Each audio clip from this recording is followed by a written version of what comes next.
Les pouvoirs de la pensée positive. J'en ai déjà parlé dans une autre vidéo pour les cigarettes, comment j'ai arrêté de fumer. Alors que je fumais trois paquets par jour, des gitanes, des gauloises, avec des filtres ou sans filtre, et oui, 3 paquets par jour. Et voilà ce qui m'arrive un soir. J'étais voyante, j'étais installée comme voyante.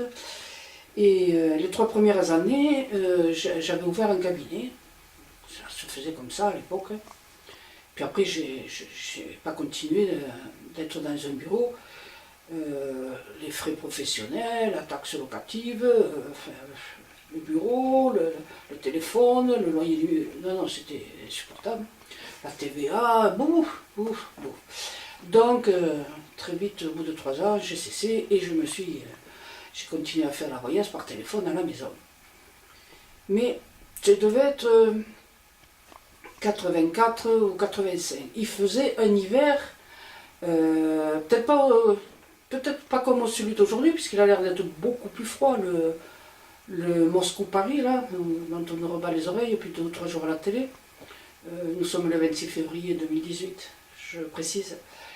Et donc, il faisait très froid, et moi, à l'époque, j'avais la voiture en panne, et j'avais pris le vélo pour aller à mon bureau. Plein centre-ville, hein. Rue Thionville à Toulouse, pour les Toulousains qui connaissent le coin. Et donc voilà, je rentre, et non, je ne peux pas rentrer, je ne peux pas prendre le vélo, je suis vraiment... Alors d'abord, il fait froid, c'est glacé de partout et tout ça. Je suis bien couverte, je sais, j'ai prévu le coup là depuis plusieurs jours, je me couvre bien. Il faut faire mon vélo. Mais un froid, une fatigue sur le dos, un froid dans les épaules, je n'avançais pas. Ah, j'ai dit non, je ne me vois pas rentrer pratiquement en 4,5 km en vélo. Je suis trop fatiguée. Je ne comprenais pas pourquoi à la fin de la journée de consultation, c'est la fatigue qui m'est tombée comme ça dessus. Bon. Et je prends le bus, bien sûr. Attendre le bus en plein vent glacial, c'était pas mieux quand même. Mais enfin, il est arrivé. Pour dire, le bus s'arrêtait à Terminus, dans le quartier où j'habitais.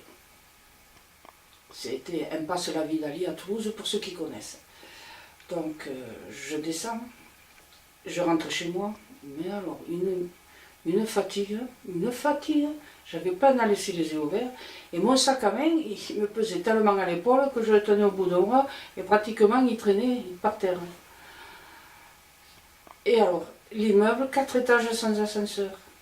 Vous imaginez? Quand vous avez une fatigue incroyable.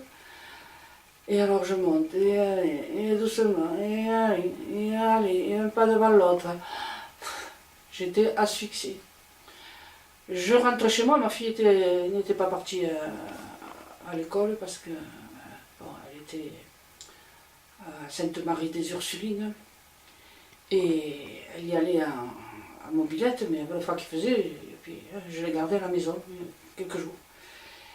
Et j'ai dit à ma fille, écoute, franchement, j'avais vraiment de la peine à parler, tellement j'étais fatiguée, j'arrivais même pas à lever la tête pour la regarder dans les yeux. J'ai dit, écoute, je vais au lit, parce que là, franchement, je ne sais pas ce que j'ai, mais je suis épuisée. Je vais directement au lit, et tu te débrouilles, tu te fais un sandwich, tu te prépares ce que tu veux pour manger, là, je suis capable de faire quelque chose pour toi. Et hop, je file dans ma chambre, je me déshabille difficilement, avec beaucoup de difficultés, et je me mets au lit. Au bout d'un moment, ma fille vient me voir, elle me dit, ça va, t'as besoin de quelque chose? Ah, j'ai dit, écoute, passe-moi le thermomètre, je vais prendre ma température. Alors, à l'époque, il y avait encore des thermomètres mercure. Vous savez ce qu'on faisait avec les thermomètres au mercure. Alors, j'ai réussi tellement que mal à me tourner dans le lit pour me mettre ce fichu thermomètre. Et puis, je le sors, et avec difficulté, je le tends à ma fille, qui était revenue dans la chambre, et j'ai dit, dis-moi combien il y a. Elle me dit, mais c'est pas possible. J'ai dit, combien il y a? Elle me dit, tu as 44 degrés. Ah, pas possible. 44 degrés. J'ai dit, mais je sais pas ce que j'ai, mais... Et je toussais pas, j'étais pas rhumée, rien, j'avais une fatigue immense, et c'est tout. Alors j'ai dit à ma fille, écoute, fais-moi chauffer une aspirine, enfin, fais-moi fondre une aspirine. J'ai toujours à la maison, mais j'utilise beaucoup d'aspirine. Elle m'apporte l'aspirine qu'elle a bien tournée avec la cuillère pour lever l'effervescence le plus possible. Et je la bois avec beaucoup de difficulté, je m'assieds dans le lit, cette fatigue. Et je bois mon aspirine et je me remets au lit. Et voilà. Et alors, dans la fièvre, comme ça, dans cette espèce de brouillard que j'avais, je me répétais sans arrêt, je suis guérie, je vais bien, je suis guérie, je vais de mieux en mieux, je me guéris moi-même, je vais bien, je me guéris, tout va bien. Et bien je vais vous dire que finalement, cette chose-là, je l'ai répétée toute la nuit, parce que je dormais bien sûr, hein, par petite période, hein, mais je répétais sans arrêt dès que j'étais éveillée, je suis guérie, je vais très bien, je suis guérie, je vais très bien. Et j'ai fini la nuit en dormant. Et tout à coup, le réveil qui sonne. J'arrête mon réveil à tâtons, je me lève, je m'habille, et je vais dans la chambre pour réveiller ma fille, et pour lui dire, allez, il faudrait peut-être te lever. Ah, elle me dit, mais t'es pas malade? Et ben non, apparemment, j'ai rien. Je prends la température, j'avais pas un pouce de fièvre, j'avais rien du tout. J'ai pris mon vélo et je suis partie travailler, j'ai fait mes consultations comme d'habitude et tout allait très bien.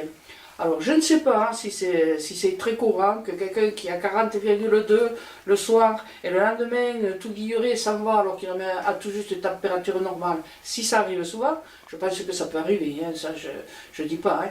Mais je me dis quand même que le fait de me répéter sans cesse je vais bien, je suis guéri, je vais bien, je suis guéri, ça lui fait un petit quelque chose. Voilà. Donc, ben, pourquoi pas, la pensée positive. Pensez-y.